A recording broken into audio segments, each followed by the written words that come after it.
but it's 3 points that takes them. Of course, they went into this game 14th in the table, up to 11th for now. Of course, we'll see Nottingham Forest in action tomorrow as they look to go back ahead of United. Don's still with us. We'll hear from Don in a moment. This was much better, wasn't it? This was a good Manchester United performance, especially second half. After 15 minutes it was. First 15 minutes, they struggled.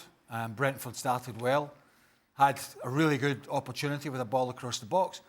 And then United gathered some pace, some confidence, started creating chances, started isolating Garnacho on Van Bergen, the fullback, who, by the way, was absolutely petrified of Garnacho. Never got tight to him once. Every time he got it, he just dropped off and dropped off.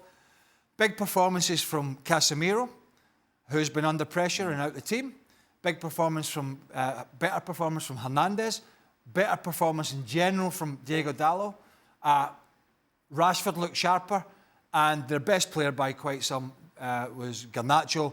They created a lot of chances. Brentford could have been out there now as we speak, and Anana could have brought the sun cream out, and you know, Shaka could have gone and goal. Yeah, well, maybe not that bad. So they were. This was a perfect tonic for Eric Ten. I mean, I don't know why they're complaining about the De Ligt situation. The law is the law. Right. He's got blood streaming down his face. He's got to go off. Yeah. The wound was seeping again. It's coming down his face. You have to go off, right? Whether there's a corner kick or not. So I don't know why they're complaining. It is what it is. But the general performance from this United side today for 70 minutes was much slicker, was much more incisive. Højlund held the ball up and linked up better as the game went on. And they looked to have a little pattern of play. The big question is this a one-off because it was Brentford and they were poor today, or can they take that into these big games that are coming up? We'll see. The biggest takeaway for me with this United performance is the response to going a goal behind. Right, especially the timing as well. Yeah, and time and time again, we've seen this Manchester United play some decent football, then get a punch in the nose and just not know how to respond. And I'm with Craig. Probably after 10 minutes, I thought, I cannot see Brentford getting over the half-line, let alone scoring a goal.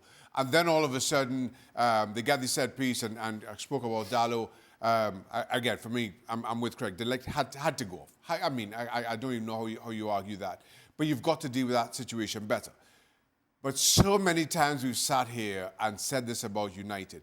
Good football, then all of a sudden give away a cheap goal and just capitulate.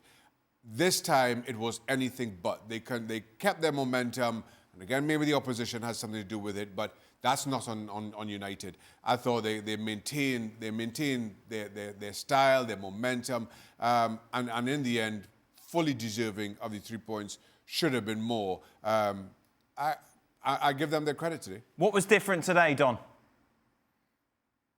I think the second half, I think it was a big half-time team talk that Eric Ten Hag must have delivered, because they were really struggling in the game. I think it was more than 10, 15 minutes that the game was actually a little bit like the Villa game, where it was a little bit average. They were creating half chances. Garnacho had quite a few on the left-hand side, but sort of tight angles. So Brentford, I thought, were really poor for them. They're normally a good side. They normally can mix their play up, but they didn't look like ever really going forward.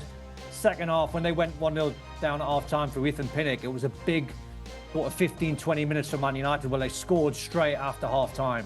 Now, that gets you back in the game. I thought the fans were terrific. You know, if a lot of people from the outside are not convincing Eric Ten Hag, well, the Man United fans didn't show it today. I thought they were really, really good. And they scored at the right time, Dan. They scored 5 minutes after the second half, and then they scored a lovely second goal, lovely little flick from Bruno Fernandes, and Rasmus Højlund all game.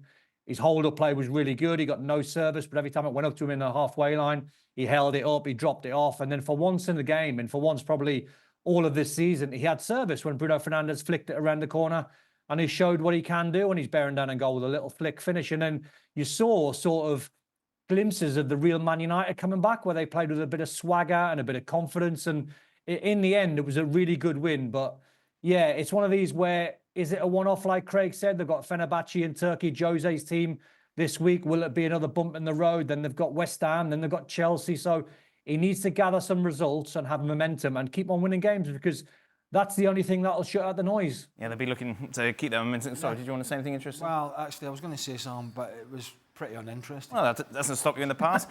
Just a reminder then, Extra Time is available over on our YouTube channel.